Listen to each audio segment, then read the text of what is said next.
Housewife ही बन जा। सोनम का मन पढ़ाई लिखाई में कम लगता था, लेकिन उसकी माँ चाहती थी कि बेटी पढ़ लिख कर अपने पैरों पर खड़ी हो जाए। बेटा कुछ नहीं रखा है ये फालतू की चीजों में, पढ़ लिख कर कुछ बन जा।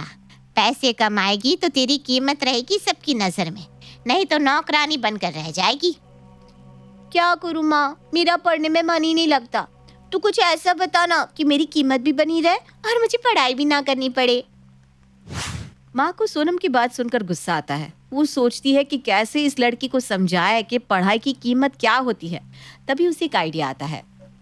देख बेटा, एक तरीका है जिससे तुझे पढ़ाई भी नहीं करनी पड़ेगी और तेरी इज्जत भी पूरी होगी। सोनम खुश हो जाती है। वो क्या माँ? तू ना हाउसवाइफ बन जा, उससे क्या होगा कि तेरा पति कमाएगा अच्छा और तू ऐश करना। क्या सही है ना? सोनम कुछ सोचती है, फिर हाँ ये ठीक रहेगा माँ। क्या है ना, ज्यादा चिक चिक भी नहीं, पढ़ाई लिखाई की जरूरत भी नहीं ना कोई ज्यादा काम। बस सुबह का काम करो और दिन भर सो जाओ, फिर शाम को थोड़ा काम करो और पति के साथ घूमने निकल जाओ। ये ठीक रहेगा माँ, तू ना मेरी शादी ही करवा दे। माँ को मन ही मन गुस्सा आता है कि कैसे सोनम झट से शादी के लिए मान गई। खैर, फिर अगले दिन। तुमने किसी को बुलाया है क्या सोनम की शादी के लिए? हाँ, क्यों आ गए क्या वो लोग? अरे लेकिन अभी तो उसकी उम्र ही नहीं है शादी की, अभी उसकी पढ़ाई की उम्र है। सोनम भी वहां आ जाती है। हाँ तो पढ़ाई तो कर रही हूँ, लेकिन मुझसे ना नहीं हो रही पढ़ाई, तो शादी कर लेते ना पापा, क्यों ही पैसे बर्बाद किए जाए। पिता माँ की ओर देखते हैं। माँ भी पिता को यह आश्वासन दिलाती है कि सब ठीक हो जाएगा। अब क्या, लड़के वाले आकर बैठ जाते हैं। हाँ जी, कहाँ है लड़की? सोनम सामने से आती है। सोनम को देखकर लड़की की माँ बोल पड़ती है, बेटा जरा दीदी को तो लेकर आओ। यही है लड़की बहन जी। है?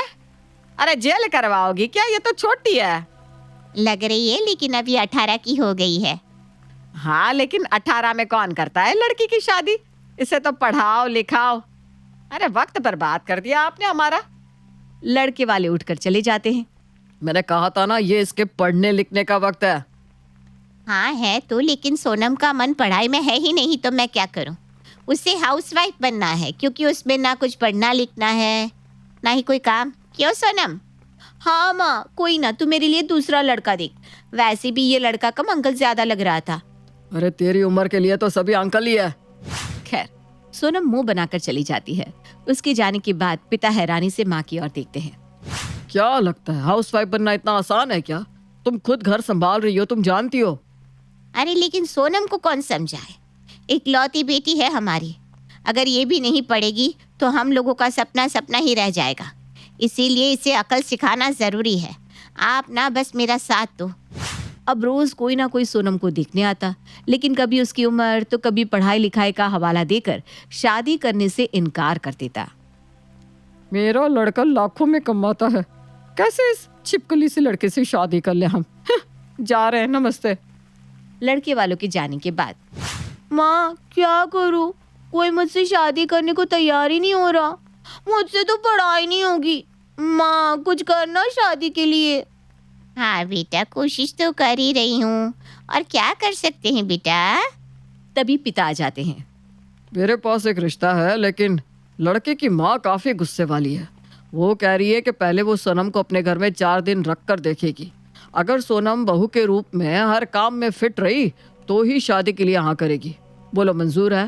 अरे हाँ हाँ, मंजूर है मंजूर है। बोल दो पापा, मैं कल ही उन लोगों के घर चली जाती हूँ। बस पढ़ाई ना करनी पड़े उसके लिए सोनम किसी के भी घर में 4 दिन की बहू बनने के लिए भी तैयार हो जाती है। अगले रोज पिता उसे उसके 4 दिन के ससुराल में छोड़ आते हैं। ससुराल का पहला दिन। क्या बात है, कितना बड़ा घर है इन लोगों का। तभी सामने से हीरो जैसा एक लड़का आता है। तुम सोनम हो ना? हाँ, और तुम? तभी उसकी होने वाली सास सामने आती है। पति होने वाला है ये तुम्हारा। तुम क्या कर रही हो, आप बोलो। सोनम लड़की को देखकर खुश हो जाती है। हाय रे, कितना प्यारा है ये, बिल्कुल राजकुमार की तरह। मेरी तो लॉटरी लग गई। जी जी, नमस्ते आंटी। आंटी नहीं, माँ जी बोलो। देखो सोनम, मेरे पास सब कुछ है, बस मुझे एक अच्छी लड़की चाहिए।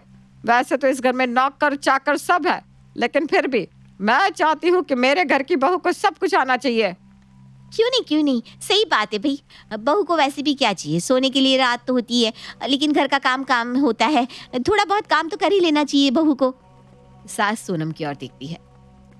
एक तो जबान तेज है तेरी, जबान में लगाम लगा बहू, बड़े घर की बहू एक कम बोलती है, समझी? सोनम को तो गुस्सा आ जाता है कि घर की बहू बनाने के लिए बुलाया है या नौकरानी। माँ मैं कॉलेज जा रहा हूँ, आज टेस्ट है मेरा। सोनम खड़ी क्यों हो, कॉलेज जा रहा है, सुनाई नहीं दे रहा? वैसे तुम्हें तो पढ़ाई लिखाई से कोई मतलब नहीं है, टिफिन लगा दो इसका तब तक। सोनम किचन में जाकर होने वाले पति का टिफिन लगा कर आती है। ठीक है, वैसे जानकर हैरानी हुई कि तुम पढ़ना नहीं चाहती। माँ मैं इसे कैसे अपने दोस्तों के बीच बिठाऊंगा? वही तो देखना है बेटा, इसलिए तो इसे 4 दिन के लिए रखा है। बिना पढ़ी लिखी लड़की को बहू कौन बनाता है? ऐ जा जाकर छत से कपड़े उतार ला। सोनम छत में जाती है तो उसे वहां नौकरानी खड़ी दिखती है। नमस्ते छोटी मालकिन, इस हफ्ते आप टेस्ट के लिए आए हो ना? टेस्ट के लिए मतलब?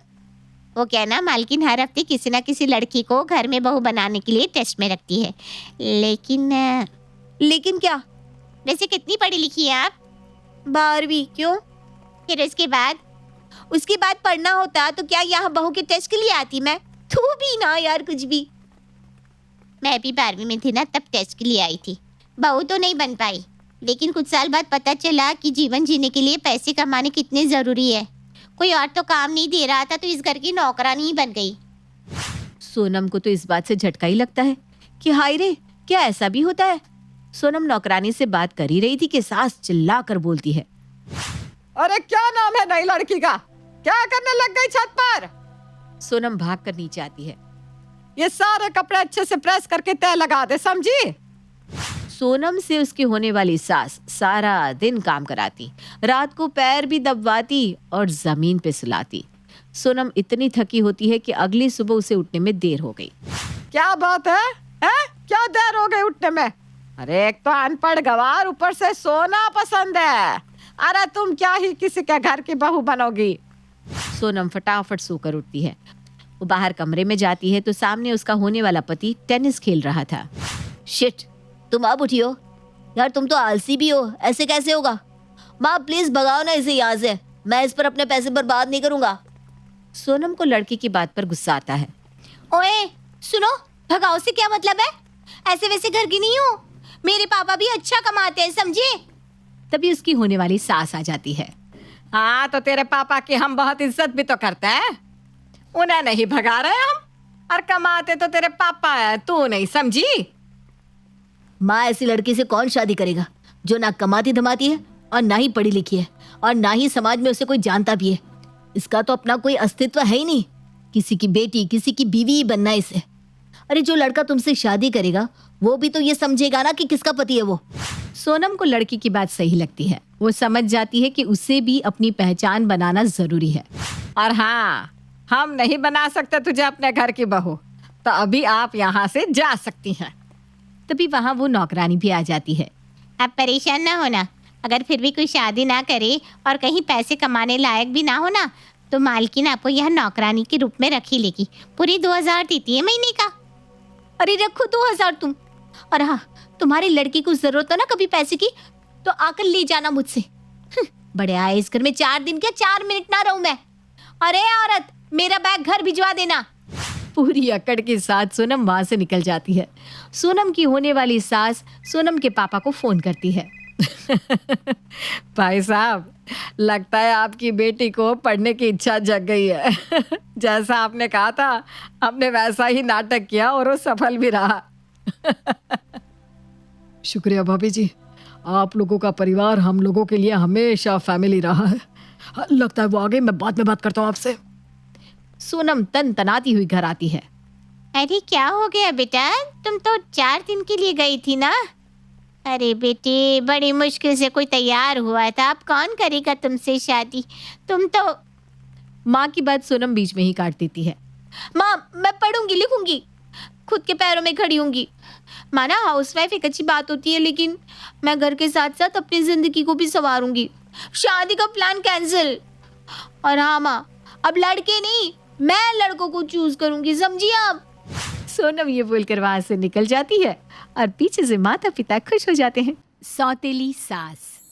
निमृत अपनी माँ और पिता के साथ रहा करती थी। अब निमृत की शादी की उम्र हो चुकी थी। उसकी सभी सहेलियों की तो शादी भी हो चुकी थी। निमृत को अपनी शादी को लेकर काफ़ी अरमान थे। ऐसे ही एक दिन निमृत अपनी बचपन की दोस्त दिया को फ़ोन करती है। दिया, कैसी है तू अपने ससुराल में? शादी की बात तो मुझे भूल ही गई है। मैं बिल्कुल ठीक हूँ निमृत, तू बता तू कैसी है और कब शादी कर रही है? यार, शादी के लिए तैयार तो मैं भी हूँ, इसलिए तू भी विश कर कि जल्द से जल्द मेरी शादी हो जाए। लेकिन मेरे लिए ना ढंग का कोई लड़का ही नहीं मिल रहा। वैसे तू बता, तेरे ससुराल में सब कैसे है? तेरी सास कैसी है? मैंने जहाँ तक सुना है सास बहुत खड़ूस होती है। क्या सच में सास ऐसी होती है? अब सास को लेकर मैं तुझे क्या बताऊँ निमृत, मेरी सास थी तो मेरा जीना हराम कर रखा है। बस यही वजह है कि मैं तुझे फ़ोन नहीं कर पाती। तू नहीं जानती पर मेरी सास को ना हर चीज़ में नुक्स निकालने की आदत है। थोड़ा खाना ज़्यादा बन जाए तो उन्हें परेशानी होती है। अरे कितना ही स्वादिष्ट खाना बना दो, कमियाँ फिर भी निकाल देती है। और खुद घर का ना एक काम नहीं करती, ऊपर से मुझे काम चोर कहती है। रात में 1 बजे मैं जाती हूँ सोने के लिए और फिर सुबह 5 बजे उठना पड़ता है। और लेकिन फिर भी ना कोई कदर नहीं है मेरी। दिया के मुंह से सास की बुराइयां सुनकर निमृत का भी शादी से मन हटने लगता है और वो हर समय इसी सोच में रहती है कि आखिर सच में सास इतनी बुरी होती है। तभी उसकी एक और दोस्त निधि का फ़ोन आता है और निमृत निधि से भी सेम सवाल करती है। तब निधि जवाब देती है, अरे पागल है तू भी ना दिया की बात को इतना सीरियसली ले रही है। दिया तुझसे मजाक कर रही थी, वो अभी भी लाइन पर है। यकीन नहीं हो रहा तो खुद पूछ ले। अब निमृत अपनी दोनों दोस्तों से बातें करती है, जिसके बाद निमृत के मन से सास के लिए डर खत्म हो जाता है। अब ऐसे ही बहुत जल्द निमृत का रिश्ता निखिल नाम के एक बहुत ही स्मार्ट लड़के से तय हो जाता है और बहुत जल्द निमृत की शादी निखिल से हो जाती है। पर ये क्या, शादी के बाद निमृत के सारे अरमान चकनाचूर हो जाते हैं, क्योंकि उसके घर में आती ही उसकी सास रूबी उससे अच्छा व्यवहार नहीं करती। शादी के अगले ही दिन, अरे महारानी, खाली निखिल के साथ ही गप्पे लड़ाती रहोगी या फिर घर का थोड़ा काम भी करोगी? जब से आई हो तब से आराम कर रही हो। हमारी भी शादी हुई थी पर हम तुम्हारी तरह नहीं थके से थे। हाँ? वो माँ जी, मैं निखिल जी के कपड़े प्रेस कर रही थी। बहू, मानते हैं तुम्हारा पति निखिल है, पर इसका मतलब यह नहीं कि तुम घर का और कोई काम ना करो। अगर अपने पति की सेवा करनी हो गई हो तो अपनी सास के भी थोड़े पैर दबा दो। निमृत अपनी सास के पैर दबाने लगती है, पर फिर भी रूबी निमृत को ही भला बुरा कहती है। अब ऐसे ही कुछ दिन बीत जाते हैं। रूबी निमृत को जरा भी आराम करने नहीं देती। अपनी सास की इन आदतों से अब निमृत परेशान होने लगती है और एक दिन, क्या रे बहू, तो क्या ससुराल में मुफ्त की रोटियां तोड़ने आई है जो तूने आज कपड़े नहीं धोए? वो माँ जी, आज मेरी तबीयत थोड़ी ठीक नहीं थी ना, बस इस वजह से। मैं कल सुबह सारे कपड़े धो दूंगी।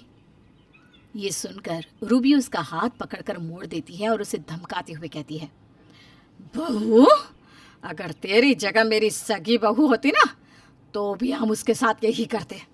और तू तो हमारी सौतेली बहू है और हम तेरी सौतेली सास, समझी? अगर अपनी सौतेली सास के अत्याचारों से बचना है तो उसके पैर के नीचे दब के रहना सीख ले, समझी? इस तरह से रूबी निमृत के हाथ में सारे गंदे कपड़े थमा देती है। बेचारी निमृत रोते हुए पूरी रात कपड़े धोती है। ये सब देखकर निखिल को अच्छा नहीं लगता और वो निमृत की मदद करने के लिए उसके पास जाता है। माफ करना निमृत, पर मैंने तुम्हें कभी बताया नहीं कि मेरी माँ यानी कि तुम्हारी सास सौतेली है। निखिल जी, पिताजी ने दूसरी शादी क्यों की? मैं सिर्फ 5 साल का था जब मेरी माँ मुझे छोड़कर चली गई। उन्होंने दूसरी शादी कर ली थी और उन्हें दिखाने के लिए ही पिताजी ने भी दूसरी शादी कर ली। मेरे माँ बाप ने कभी भी मेरे बारे में नहीं सोचा।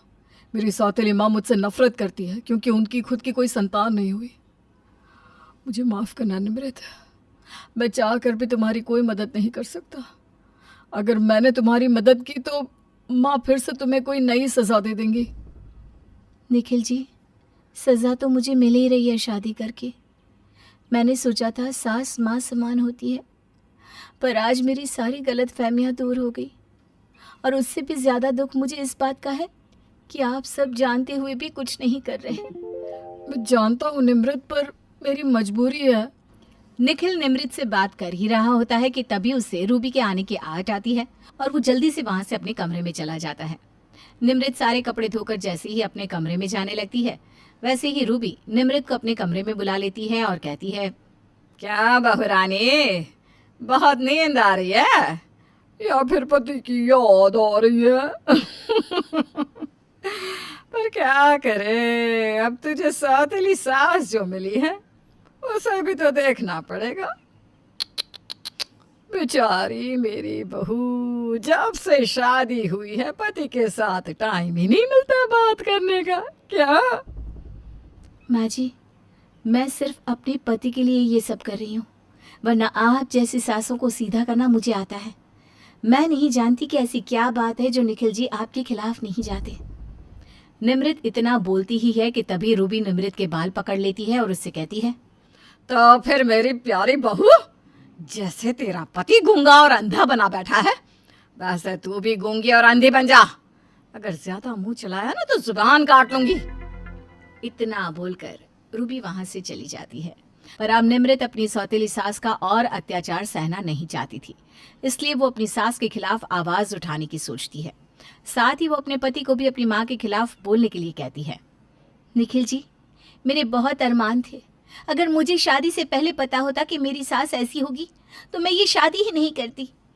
पर मुझे सबसे ज्यादा आपके लिए दुख हो रहा है कि आप इतने सालों से अपनी सौतेली माँ का अत्याचार सह रहे हैं। पर मुझे समझ में नहीं आता कि जब घर की सारी जिम्मेदारियां, सब कुछ आपके हाथों में है, तो आप अपनी सौतेली माँ का अत्याचार क्यों सह रहे हैं? निमृत, क्योंकि मेरे पापा की जान उस औरत के हाथ में है। मैं अपने पापा से बहुत प्यार करता हूँ।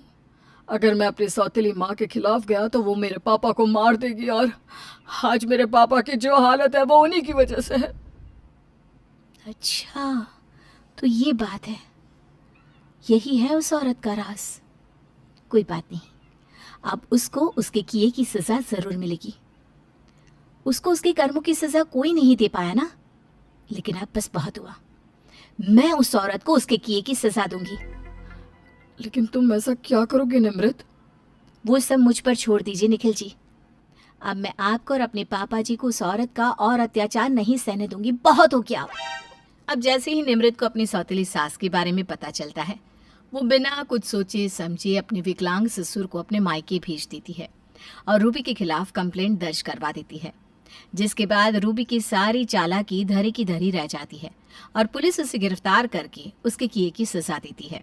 तो वहीं दूसरी ओर निमृत, जैसा कि उसने शादी के बाद अपना जीवन जीने का सोचा था, वो उसी तरह से अपने ससुराल में बिना सास के एक खुशहाल जीवन जीती है।